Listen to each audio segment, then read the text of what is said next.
نحمده ونصلي على رسوله الكريم اما بعد اعوذ باللہ من الشیطان الرجیم بسم اللہ الرحمن الرحیم چمن میں پھول کھلتے ہیں گلشن بہار بن کر چمن میں پھول کھلتے ہیں گلشن بہار بن کر 26 جنوری مبارک ہو پھولوں کا ہار بن کر حضرات یوم جمہوریہ کے موقع پر میں کچھ شرح کروں گی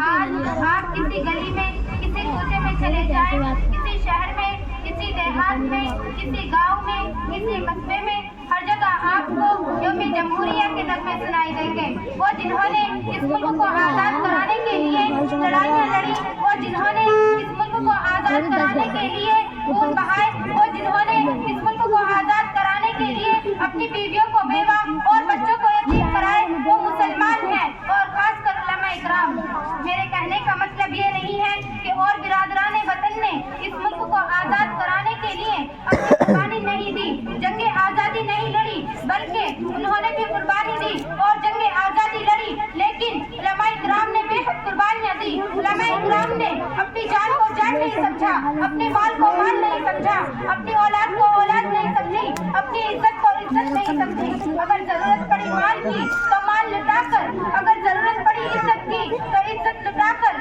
پورے تن من دھن سے قربانیاں دے کر اس ملک کو آزاد کرایا سب سے بڑے رہنما حضرت مولانا محمد حسین مدنی ہے اشرف اللہ خان ٹیپو سلطان یہ ایسے رہنما ہیں جنہوں نے لڑائیاں لڑی خون بہائے کسی کی پرواہ نہ کری اپنے مال و دولت کی اپنی بیوی بچوں کی کسی کی پرواہ نہ کری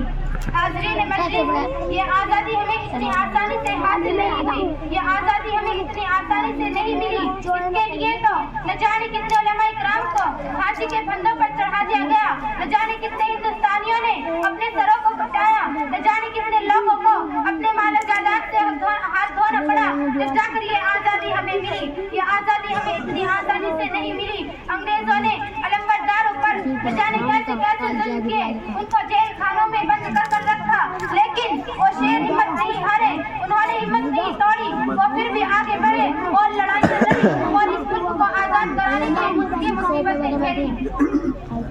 تو آج میں کہتی ہوں کہ اس آزادی کو قائم رکھنے کے لیے ہمیں پیار محبت سے رہنا چاہیے میل جول سے رہنا چاہیے اور اس ملک میں ایسے کام کریں جس سے اس ملک کا نام روشن ہو حضرات آپ سنتے ہوں گے جو ٹیپو سلطان ہے مرد مجاہد ٹیپو سلطان وہ دیکھتے ہیں کہ انگریز طوفان کی طرح ہندوستان پر حملہ کر رہے ہیں وہ سوچتے ہیں کہ اگر یہاں کوئی طاقت آ کر کھڑی نہیں ہوئی ان کو نہیں روکا تو دھیرے دھیرے پورا ہندوستان انگریزوں کی جھولی میں چلا جائے گا انگریزوں کے قبضے میں چلا جائے گا وہ اکیلے آ کر کھڑے ہوئے اور جنگ آزادی لڑی اور لڑائیاں لڑی یہاں تک کہ انگریزوں نے محسوس کیا کہ جب تک ٹیپو سلطان جیسا بہادر زندہ رہے گا ہم اپنے ناپاک ارادے میں کامیاب نہیں ہو سکتے وہ اکیلے آ کر کھڑے ہوئے یہاں تک کہ انگریزوں نے ٹیپو سلطان کو ہی پہلے مارنا چاہا جب تک ٹیپو سلطان زندہ رہے انگریزوں میں سے کسی کی ہمت نہیں ہوتی تھی کہ اس ملک کو اپنا ملک کہہ سکے انگریزوں میں سے کسی کی ہمت نہیں ہوتی تھی اور جب ٹیپو سلطان شہید ہو گئے تو ان کی لاش پر کھڑے ہو کر ایک انگریزی افسر نے کہا انگریزوں کا جو افسر تھا اس نے کہا آج سے ہندوستان ہمارا ہے ہندوستان ہمارا ہے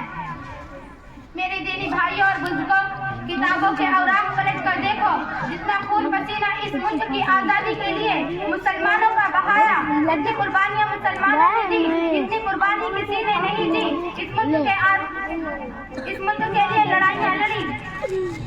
اور اپنی قربانیاں دی مگر افسوس اس بات پر ہوتا ہے کہ سب نے اتفاق و اتحاد سے مل کر قربانیاں دی مگر افسوس اور برادران وطن اس بات کو کہتے ہیں اور ہم ان کی اس بات کو اپنے کانوں سے سنتے ہیں کہ مسلمانوں اور ان کے رہنماؤں نے کوئی خاص کردار ادا نہیں کیا افسوس ہے اس بات پر کہ سب نے اتفاق و اتحاد سے مل کر قربانیاں دی لڑائیاں لڑی سولی پر چڑھے نہ جانے کتنوں کے بچے یتیم ہوئے اور کتنوں کے سر کٹے اب سب نے مل کر قربانیاں دی اور خاص طور سے علماء کرام نے میں اپنی تقریر کے ساتھ ختم کرنا چاہتی ہوں دل سے نکلے گی نمر کر دی وطن کی الفت دل سے نکلے گی نمر کر دی وطن کی الفت میرے مرنے کے بعد میری مٹی سے خوشبوئے وفا آئے گی وما علينا إلا البلاغ.